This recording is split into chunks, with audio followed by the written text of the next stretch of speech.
this video is going to cover the segmented boost in Lumos. So very quickly, there are two very minor variations of the strats that we do in the level getting to Incendio class and in Incendio B. It's really easy to understand those, so if you just look at the record, you'll understand. Really doesn't need any explanation, which is why I'm not gonna go over them, but just so that you're aware that yeah, those two levels are a tiny bit different. So getting to Incendio class and Incendio B.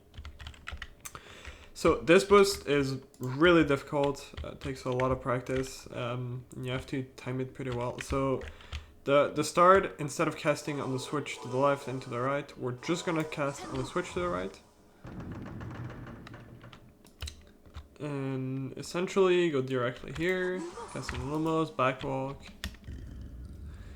Now the problem with this strat is it doesn't have any good backup. So if you fail it, you just have to keep going for it, which is why it's not recommended. It saves around 13 seconds, so it is a pretty big time save, but it is very risky. So once you gain control, you want to go forward, and then you want to try to face the very left side of this platform with a slight angle to the left. So something like this, so that Harry see how he gets pushed to the left a little bit? That's what you want to get. You don't want to be too far left, because otherwise you'll get a sliding ledge grab like this, and it's just not going to work. So a tiny bit to the left, but not too much. So this is good. Now next thing, we're going to run forward and jump into the ledge. And when you pause, you want to be careful the timing of your pause. If you pause instantly, like as soon as you get the ledge grab, Harry's just, most of the time, it might still work, but most of the time you'll just, yeah, kind of get stuck on the right side. So it's very important that you delay your pause a bit, so wait like half a second after Harry switches to this ledge grab animation before you actually pause. So now, there are two different strats for this boost. I highly recommend the auto boost. I think it makes it a lot easier, but doing it with like manual boosting is like still possible, like reload but mashing instead of auto boosting. So I'll try to show mashing first. I'm really bad at it, so I'm probably not gonna get it, but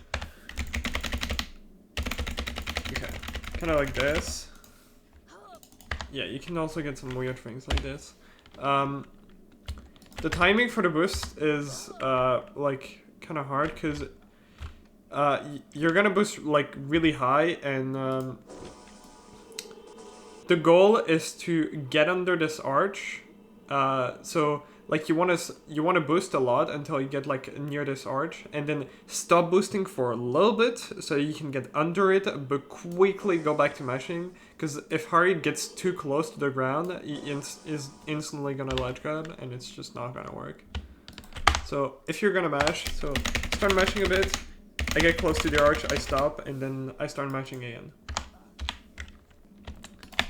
So, try to show again. See how I delay my boost like a tiny bit? It's really important that you do that. But it's really hard to make it on the other side, I think, without auto boosting. So I'm gonna show the auto boosting strat, which is the strat I like to go for. So quickly to explain it, auto boosting.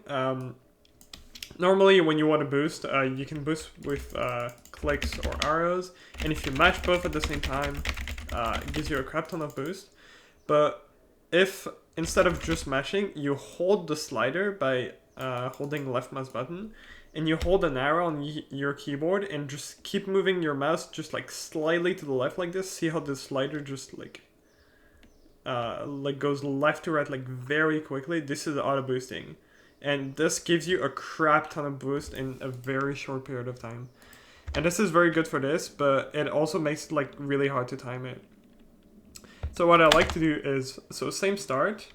So you want to press reload and then quickly hold the slider and hold left arrow. So you gotta be really quick with your inputs. Like this.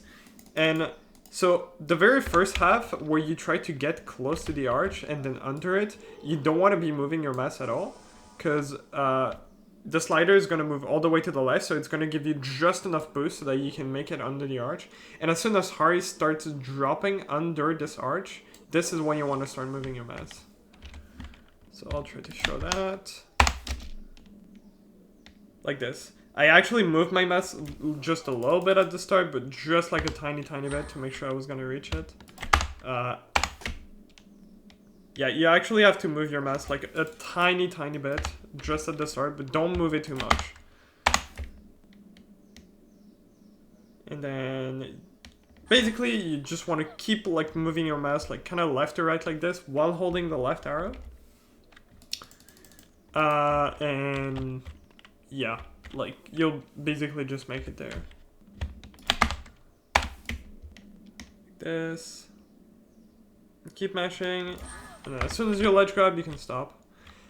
Sometimes Hari just like starts spinning around in the air and you can't make it. There's not really any good way to avoid that.